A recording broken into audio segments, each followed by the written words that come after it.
sitting backstage, and I don't often get emotional, but I was getting emotional. I love you too. And I was just sitting back there, and I just want to thank God for getting me to where I am today.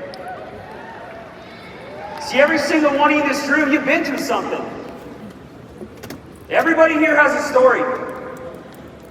19 years ago, I was a broke student working at a local restaurant as a baker, making $11 an hour.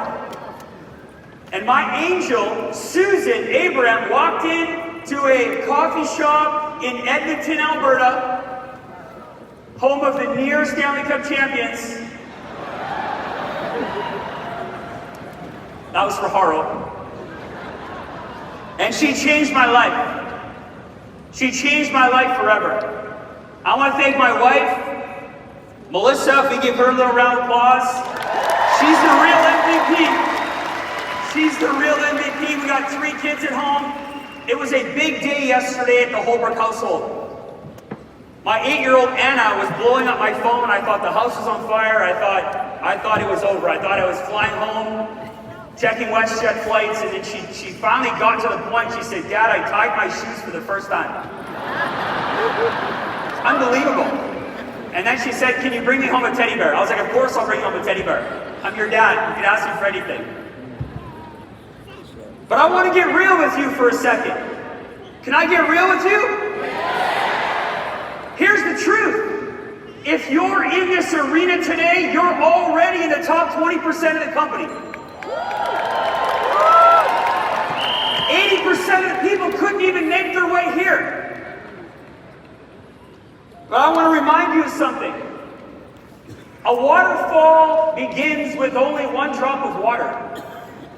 And look what comes from that. I also want to remind you that victory and success in your life is often paved with pain and suffering. And for everybody in this room, that pain is going to look a little different. But it was Nelson Mandela that said, and I love this quote, he said, "Do not judge me for my successes, but judge me for how many times I fell down and got back up."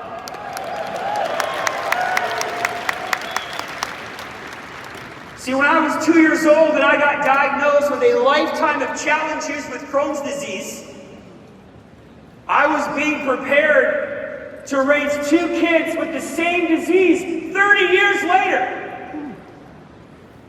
When I was 14 years old and I had to tube feed myself every night before bed for an entire year, it was that lonely year that was preparing my mindset for all the struggles and all the setbacks that I was going to face in this business.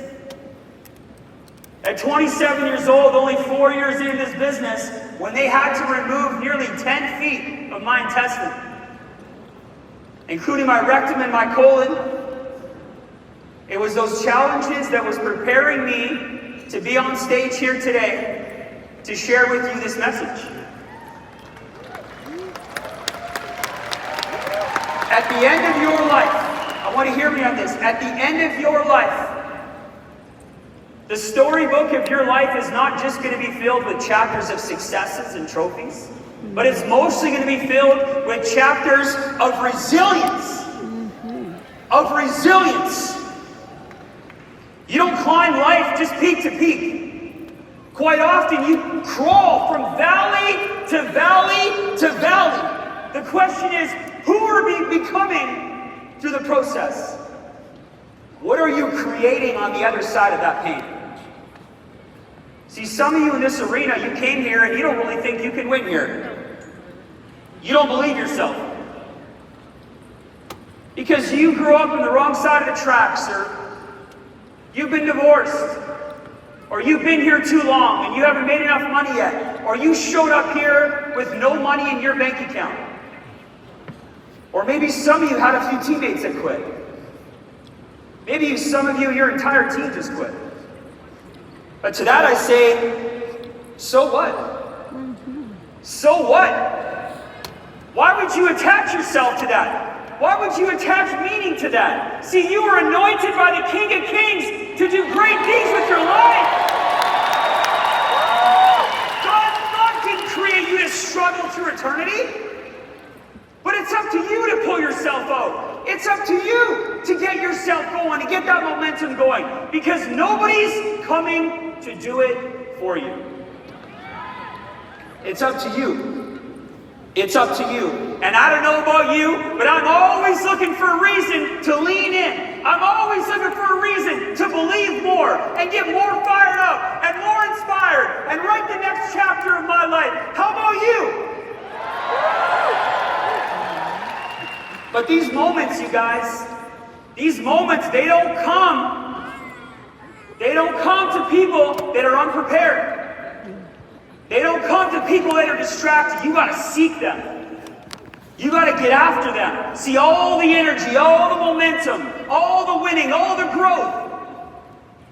It goes to those that go for it and get after it. You see this great convention, and has it not been a great convention so far?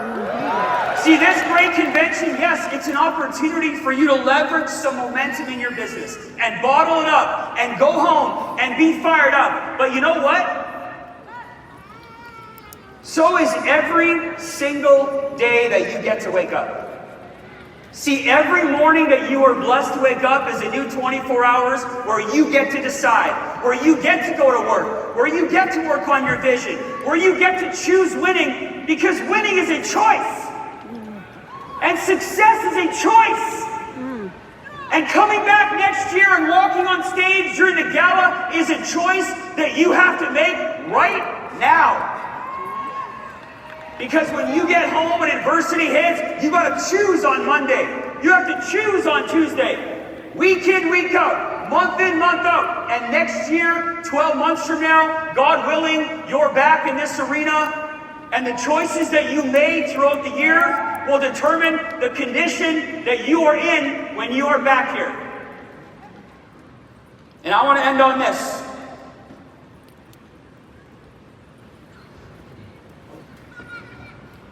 WFG was designed to be the great mountain of your life that you get to climb.